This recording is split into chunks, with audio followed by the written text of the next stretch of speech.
In our recent history, Barack Obama called it the shellacking. Now, I'm not recommending for every future president that they take a shellacking like I did last night. George W. Bush called it the thumping. The cumulative effect, however, was not too close. It was a thumping. Midterm elections are not kind to the president's party. They're the first midterm report card of the American people. In American politics, the founders designed Congress to be almost a co-equal branch of government with the executive. In the last 2 centuries is largely the story of the executive gradually gaining control at the expense of Congress in terms of our system of government. Many people believe that in a modern era, powerful executive has really turned out to be the only way to effectively run the country and make decisions. 2 years after presidents are elected, midterm elections come. They almost always result in election setbacks for the president the American people have elected just 2 years earlier. There have been 3 midterm elections that in my lifetime have been particularly consequential. Watergate in 1974, they called it the impeachment summer. It was only 2 years after Richard Nixon, of course, won re-election to a second term that he was essentially forced out of office in disgrace. I shall resign the presidency effective at noon tomorrow.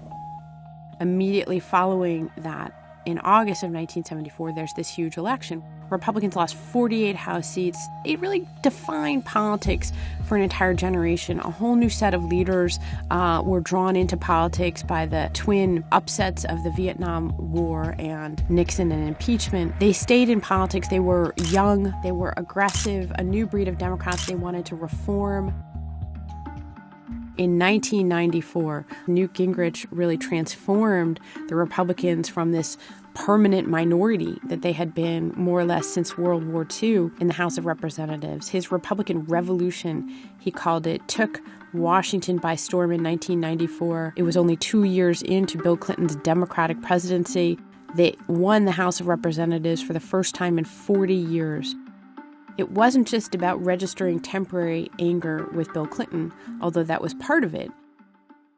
The third huge election of recent years, this was the Tea Party election of 2010. Complicit left-wing lamestream media tell you to sit down and shut up instead. No, you didn't retreat. You reloaded. You came out even stronger. We saw the rise of a form of angry right-wing populism that clearly is still with us in the presidency of Donald Trump. Did you ever notice the migration comes across and you look and there's so many young men, right?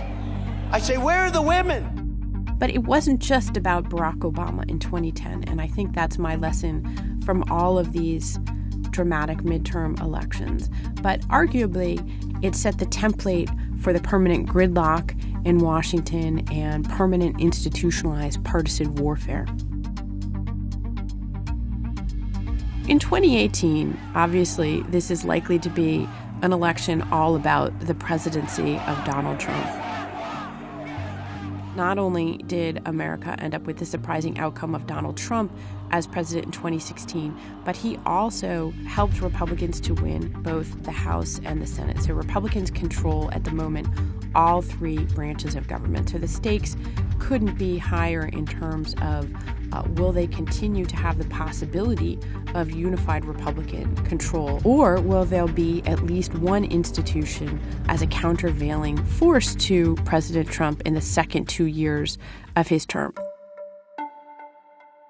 One significant factor that will influence this midterm election, as influences almost all elections in America, is who turns out to vote. And it's been true literally for more than a century that there's a dramatic difference in the rate of voter enthusiasm and turnout in midterm elections versus presidential elections. What that means is that you get a very different composition of the electorate and of the kinds of people who are voting. Whatever the votes, whatever the outcome on November 6th, you'll hear a lot of sweeping conclusions about what the election does or doesn't mean. But many of the impacts of 2018 will only be evident and only apparent, not only in months, but even years to come after the fact.